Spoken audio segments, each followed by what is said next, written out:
You're listening to From the Horse's Mouth, intrepid conversations with Phil Fersht. Ready to meet the disruptors who are guiding us to the new great utopia by reshaping our world and pushing past corporate spin for honest conversations about the future impact of current and emerging technologies? Tune in now. I'm Phil Fersht. I'm the host of the Horse's Mouth podcast. With me today, I'm very excited to welcome back an old friend and a very respected voice in the industry, Nigel Vaz, who's the CEO of Publicis Sapient, which is a major digital business transformation company. Nigel's also authored a great book that a lot of us have read, which is Digital Business Transformation: How Established Companies Sustain Competitive Advantage from Now to Next. So without further ado, I'd love to welcome Nigel to the pod. Hey, everyone, and thanks for having me, Phil. It's great to be on. Your company's been making quite a bit of waves, particularly in the last few years in the industry, particularly around CX impact and digital transformation. But maybe you could give us a little background of yourself, the business that you joined, and what the business is looking like today.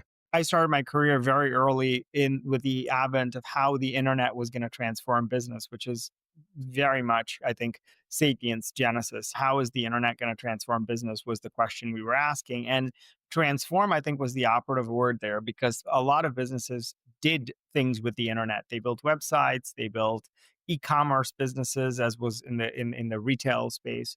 But really, the transformative power of what the internet could bring came from launching some of the first online banks, some of the first online retail businesses, the first time you could pick a seat on an airplane, the first time you could buy equities. And you started to kind of realize the magnitude of that kind of transformation across sector. And so fast forward to today, I've been with Sapient for almost 25 years, and the journey has essentially come from how is the internet going to transform business to essentially businesses are inherently digital and now AI enabled / disrupted. And we're at a very similar moment in time to what we were back in the 90s. And if I think about where we are today, that moment in time is essentially creating yet another leap. But before we get to that, our core business over the last decade or so has really been about around this premise that in order for most businesses to not just survive in the digital context, but really thrive, they needed to operate very differently. And we summarized this in an acronym I wrote about in a book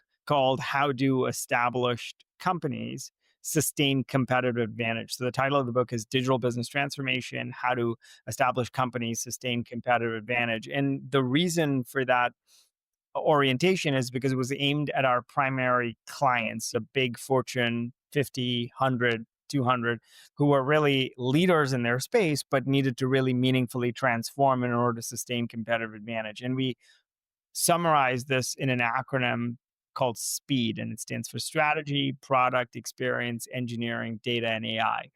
And our belief was that that acronym, sort of like fingers in a hand, have got to kind of work together, those capabilities, in order to really help companies lead. And so that's been sort of my journey and a little bit of our journey over that period of time. Are we generally at a watershed moment with the advancements of AI, particularly in the last 2 to 3 years? Is this a watershed moment in your opinion, or is this just a gradual evolution of technology as it matures? I think it's anything but gradual, right? Because you're starting to see both the rate of change and the scale of change start to really pick up. The thing about a watershed moment is I'm not sure if it's a watershed moment or a series of watershed moments that will each exponentially move us significantly further beyond what we've imagined. Like, as an example, very simply, right? We just passed the Turing test moment very recently, right? And like almost little noise has been made about this, as you can imagine. And when you think about that for a second, I'd say 10 years ago, when we talked about artificial intelligence and we were building machine learning models and using predictive AI to drive insights, the Turing test moment was almost like this mythical thing that would one day happen in the future, right? And we just passed that ever so simply in the last couple of days without it even being kind of a huge topic of conversation. And the reason for that is because of the expectations that I think AI has built in the minds of all of us as people now, where these kinds of watershed moments don't even seem like watershed moments. They just seem like a series of sequential watersheds, each propelling us exponentially further. So for me, I feel like we're on that continuum where the rate of change and the scale of change is really growing exponentially. And in that respect, it's going to really force companies and us as people to reimagine ourselves as opposed to simply think about incremental progress. So Yeah. I often use this word in the context of transformation is what you don't want is faster caterpillars, right? You want real butterflies, which was a George Westerman quote out of MIT, which is where Sapient was founded right outside the MIT campuses. And that I think is today where we find ourselves. Yeah. When we look at the challenge facing enterprises, you were at our summit last year in particular, we talked a lot about technical debt. There's such a frustration in the industry of companies who don't want to keep spending 10% more each year on their licenses, on their providers. It's, well, how do we get more from the same? How do we actually change the model and start to look at phasing out areas of technical debt? I mean, what are you seeing that maybe is working and what isn't working with your network and your clients? I think the first thing that we should acknowledge is what you just said, right? This is probably the single biggest barrier to innovation, agility, and growth. We're talking about 1.5 to 2 trillion worth of technical debt across the global 2000, right? And that's definitely not something to sneeze at, particularly when you think about this massive IT services industry that was largely built up around maintaining and managing most IT budgets in the context of operations and outsourcing as opposed to real innovation. So a lot of the conversations I'm in with CEOs, businesses is how do we go from spending the amount of money we spend where 80% of it is going toward maintenance and operations and 20% of it might go toward innovation? How do we invert that ratio?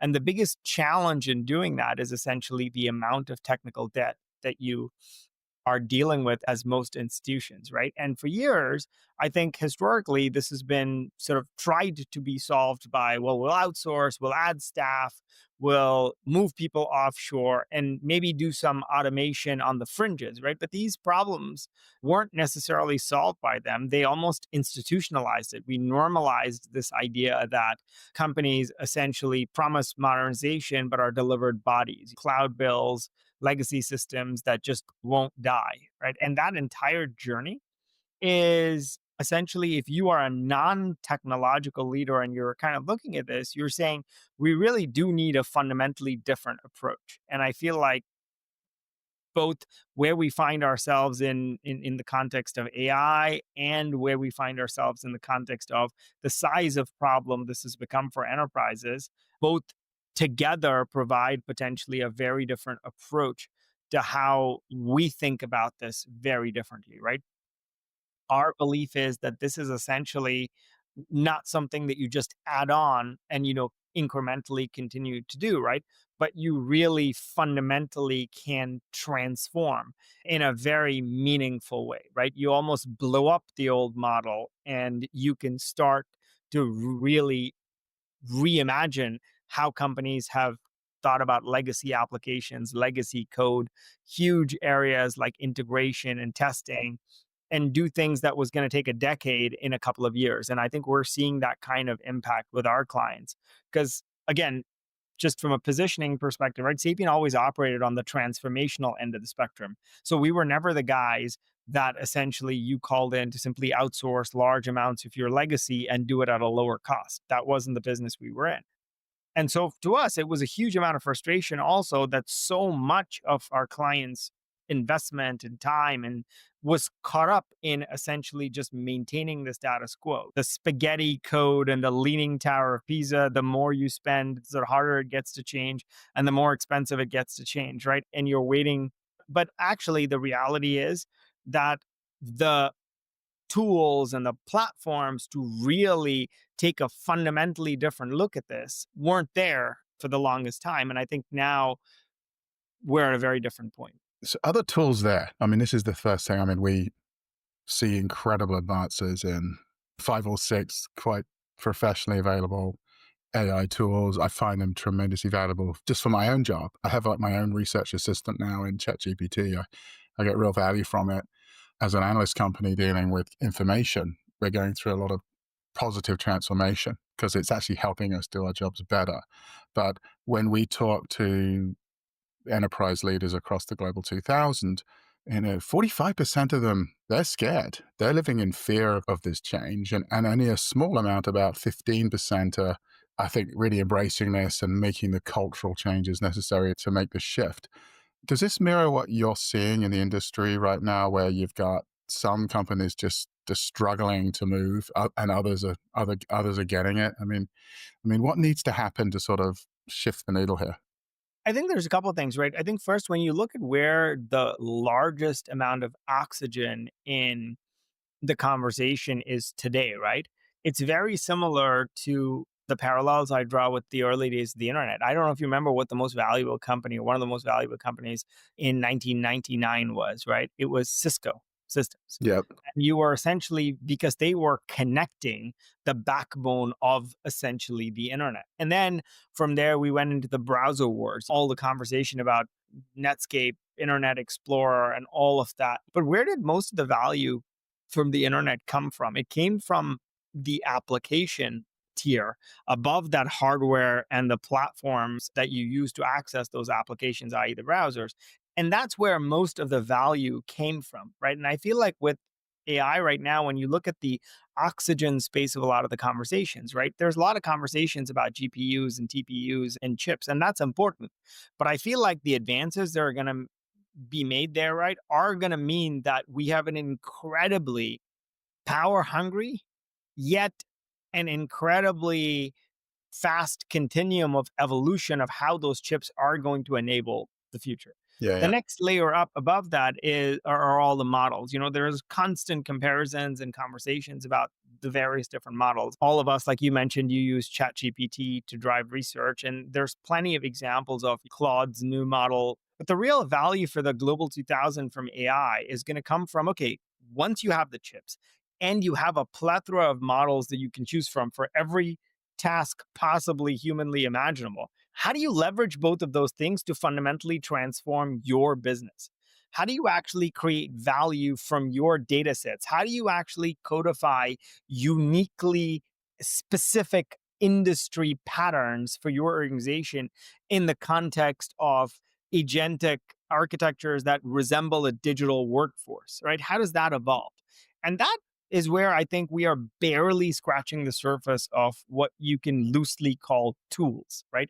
Because there are tools of all description, but I'm not necessarily sure we should imagine a world where these tools are going to get to a point where you can simply say, hey, I have this tool, therefore I am sorted, right?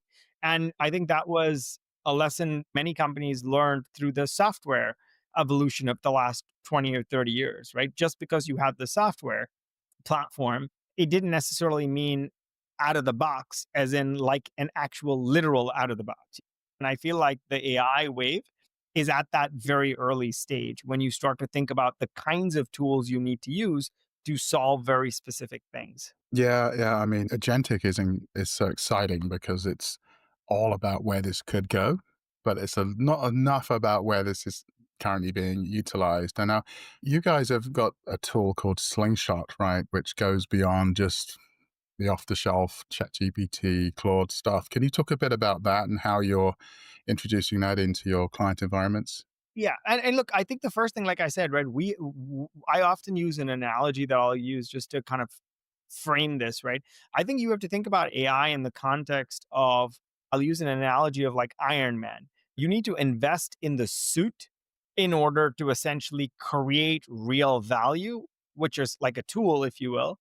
But the suit has to function in conjunction with a person or people in order for you to get that true superhero effect. Just an incredibly well built suit is only going to go so far. But when you kind of harness the two together, you get kind of real acceleration. And that's our orientation or our framing for Slingshot. Slingshot's powered by a David mindset. not a Goliath mindset. And if you have a bunch of Davids and you have Slingshot, you look very different than a Goliath, which was built on on the model of hundreds of thousands of people, humongous scale, where your business model around people fundamentally gets in the way of clients essentially being able to transform because your primary objective is to get your people into them, which by definition is exactly diametrically opposed to them freeing themselves of people and moving faster. But I think it has to be done in conjunction. So if I were to talk about Slingshot, the way I think about this is we started by essentially building an agentic kind of architecture on a platform called Bodhi, which was all about building the knowledge of our transformations over the course of numerous years, embedding in that industry patterns, if you will, thinking about value creation, scalability, essentially being a driver of transformation in this new world, right? And on top of that, we essentially built Slingshot, which is very simply an AI powered delivery model to essentially play across the software development lifecycle, where you're not just speeding up development, but you're helping enterprise modernize deliberately and pay down tech debt at scale. So, what makes it different from why it's not just a generic use of Gen AI, right? Clearly, it's powered by a model hub and inference models that are specific to us, right? Where we built prompt libraries built by industry specialists that allow us to encode hard earned institutional knowledge. So we're not starting from scratch each time, right? That's how we reduce and rework quality. It's drawing from huge amounts of industry context, but also our clients' context on very specific domain assets where we bring their enterprise knowledge into the mix. So the AI is grounded in reality, not hallucination, right? So fewer blind spots, fewer do-overs. Context binding, which ultimately keeps the thread across workflows, tools, and teams. So you're not resetting context across each of these handoffs or rediscovering requirements in every sprint. This is particularly important, right? Because you started this conversation by talking about tools, right? And it's a little bit like the difference between, I'm going to use a rudimentary thing, right? But, a combine harvester for a farmer, right? Which does many, many different actions across the process of farming together. Because what they found originally when they built a tool for each thing, that it was much faster for the farmer to use his hand than to have one tool to do this, and then another tool to do this, and another tool to do this. And they put them together in a combine harvester of sorts, right? And this is what we've noticed. This is the best tool for coding, and that's the best tool for testing. And of course, across that, and this is the best one for user journeys. And then across that, you've got 19 tools that actually, for a good developer and a smart designer working together, will slow you down, not speed you up. So we explicitly built Slingshot to address this issue.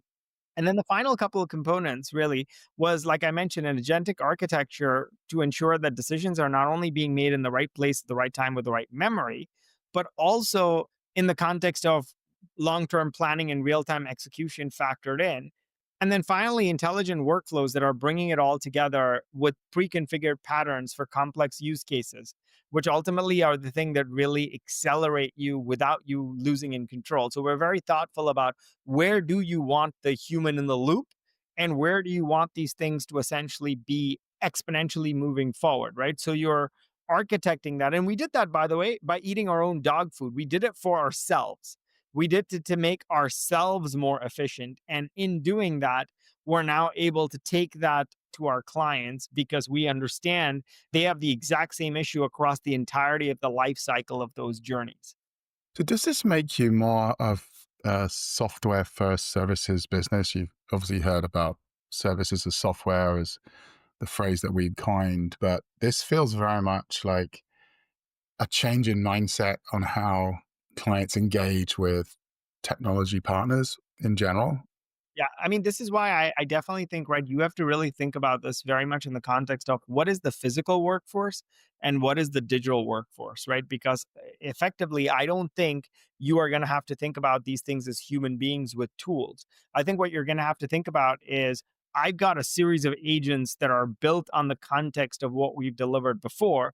And I've got a series of people who understand how to leverage these and work with them in order to deliver. So I think this idea of a services business and a software business also in the near future, right, will start to get appended because software businesses and services businesses, essentially, the real separation was a tool versus a human.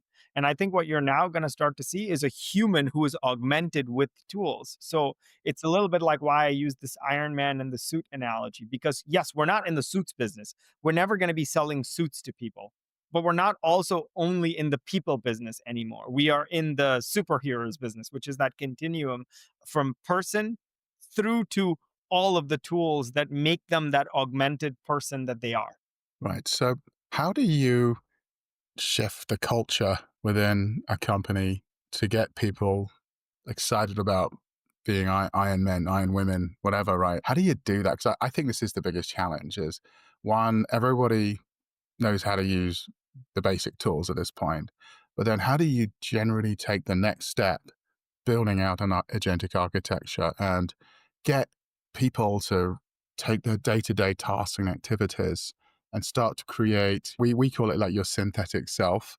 How do you start to take your network, the way you operate, your work repository, your IP, this type of thing? It's incredibly valuable. I mean, you could even think about, you could build a company of people, and if someone leaves your organization, they have a synthetic version of what they were doing. So it actually ensures you as a business that you're not just losing a tremendous amount of IP because someone valuable left your business. But how do you break that cultural barrier that we're seeing in so many companies right now? I think the first thing to breaking a cultural barrier here, right, is not to repeat the mistakes we made in the past. If you think about how technology and software and IT was introduced into the world, right, it was introduced in a very poor context with poorly designed tools, not fit for purpose. In many cases, had people be slowed down before they could be sped up as those things evolved, right? And for me, first and foremost, this is a mindset idea, right? This is not about thinking about AI in the context of tools. Like, I don't like that orientation at all. I think you need to think about this as a fundamental operating model shift, right? A legacy model based on labor intensive processes, lots of approvals, very linear workflows. They're not designed for an intelligent operating model, right? Today, you have to essentially not simply graft these tools into an old operating model and an old structure. You have to fundamentally reimagine how this works, right? Which essentially says, starting from first principles for how a service is delivered, how's value measured, how do you actually let things be modular and outcome led? And so, very practically, there are some very foundational shifts, right? The first foundational shift here, I think, which is extremely important to start with, right, is this notion that there is very simply an approach that is going to work in the same way that the siloed divisions and systems of companies work today, right? So if you think about the classic baton passing approach of a lot of organizations, right? Well, this is what marketing does, and this is what sales does. And once you market, then we sell. And once we sell, this is what service does, right? Those were a linear business approach because every baton was passed from function to function, right? They weren't essentially operating in the same way that that company before it became big and set up all of these divisions operated, where one human being could connect the dots across marketing, sales, and service and solve your problem, which is what that company probably began its life as when it was a startup.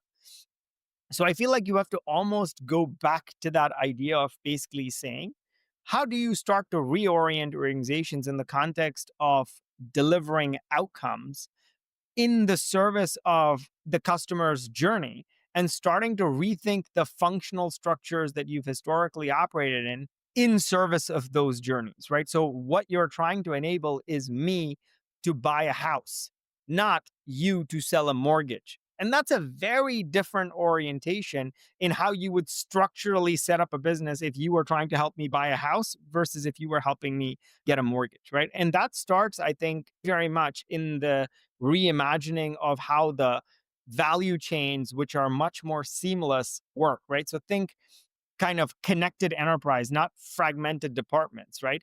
Because ultimately, things like AI thrives on context, and context really dies in these silos, right? A future operating model for us starts with essentially saying, how do you deliver a set of agents that really connect what used to be called the front office, the middle office, the back office, so you can create this unified flow of data, decisions, and actions, right? But of course, it starts with the people, right? We always joke that said if you took the people out of transformations, it would be easy, right? Because we as people have to essentially say, well, what does that mean for us as human beings? And I come back to something else I talk about in my book, which is this idea of like learning, unlearning, and relearning. So we've all been taught like the last couple of years of the AI tools. I certainly can tell you that from what I'm seeing just over the last couple of years, the rate of change is only going to increase, which means that everything that you could do with some of these tools today, you're going to have to unlearn how you do them tomorrow because they're going to progress in leaps and bounds. And you're going to have to relearn a fundamentally different way of using them, right? So it's not like essentially saying, hey, this is like a bike, which is you learn to ride a bike and you get better at it and you keep getting better at riding the bike, right? But imagine if you were taught to ride a bike and the bike functioned one way today and tomorrow it functioned a different way and a third day it functioned a different way. The most important skill in that instance is to unlearn everything you did yesterday and then relearn it today and then unlearn it again the next day and relearn it the next day. And this is a cultural shift. You will start to see organizations value people who wire themselves towards learning rather than knowing.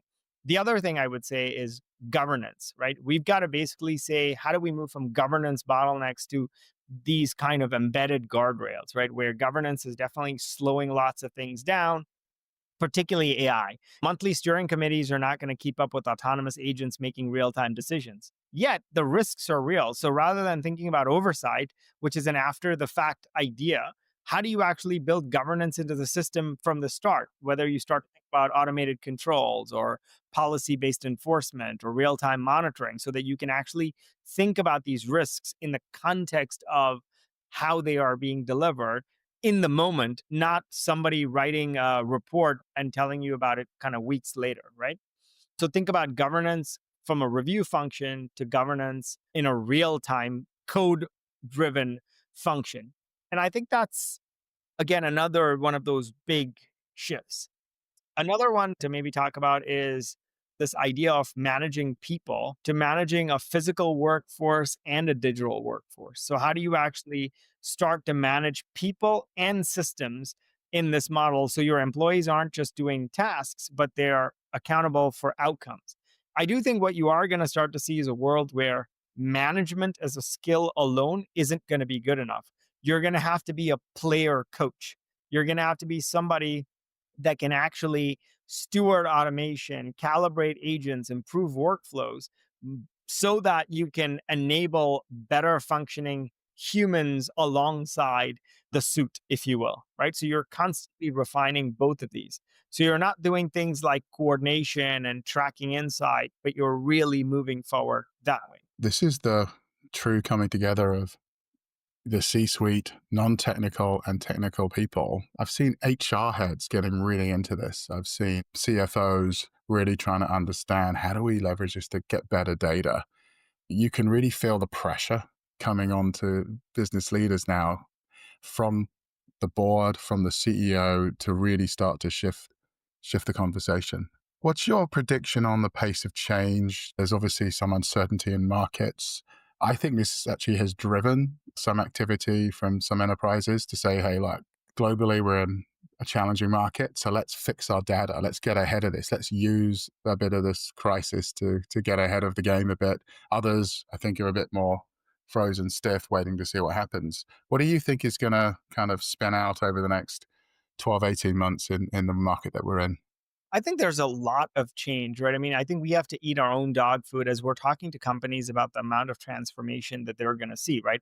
I think you have to start with the technology space and basically say these traditional models that we've essentially operated on, like if I start with the software space, right?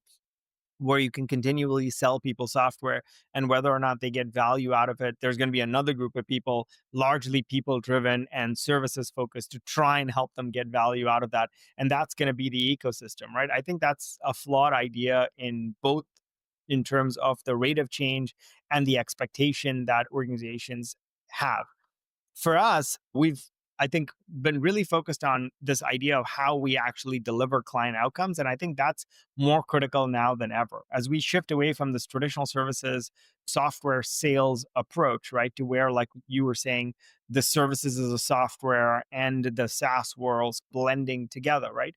You really have to think about people, products in the context of a value driven model as how you're going to move the needle there. For us, this is definitely not just about software, if you will, in an AI context or tools. This is essentially about embedding intelligence into the core of how work gets done. We made significant investments in almost three areas of the business that we typically focus on, right? First, our platform, Bodhi, which is essentially an agentic platform we talked about before. Slingshot built on top of Bodhi, focused on the software development lifecycle. And then Core AI, which is essentially our AI platform leveraging identity and data to really transform how marketing gets done. Each of these three are designed to radically accelerate enterprise AI software development lifecycles and marketing transformation, right? Because this idea at the very heart of it is this notion that while there's a lot of conversation about agents and agentic AI, right? Our belief is these agents have to operate autonomously within the software development lifecycle and marketing workflows. They're not tools, but they're essentially a digital workforce that works alongside your people to continually learn, evolve, ultimately enabling them to enable your clients to adopt this AI-driven way of transforming themselves, right? So constantly faster, smarter, self-optimizing. And so this people plus products model, which I kind of talked about from an Iron Man perspective, is essentially where creativity and intelligence and technology come together to where the two are not quite distinguishable, right? In the same way that I'm sure for prior generations, it would be entirely impractical to basically say, where did your IQ as measured ended? And where did the tools that enhance your ability to perform significantly cognitive tasks begin, right? Right. Those are now just a kind of continuum, if you will. In other words, redesign your operating model before AI redesigns you. Or redesign your operating model on the basis of the fact that AI is going to redesign you and the operating model. Yes, indeed. Well, Nigel, this has been a fantastic conversation. I think we spoke about a year ago, so it's great to see the different nuance that changes. It also reminds me the speed of change in our industry is phenomenal. Just even over the last 12 months, I think every 3 months we seem to have a big step change in development and the capabilities of these tools and systems. So really enjoyed it. I look forward to sharing this with our audience, and it's great to chat with you again. Thank you, Phil. It's great talking to you. Thanks for tuning in to From the Horse's Mouth, Intrepid Conversations with Phil Fersht.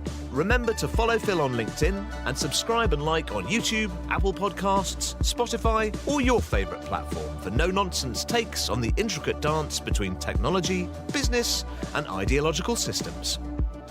Got something to add to the discussion? Let's have it. Drop us a line at fromthehorsesmouth@hfsresearch.com or connect with Phil on LinkedIn.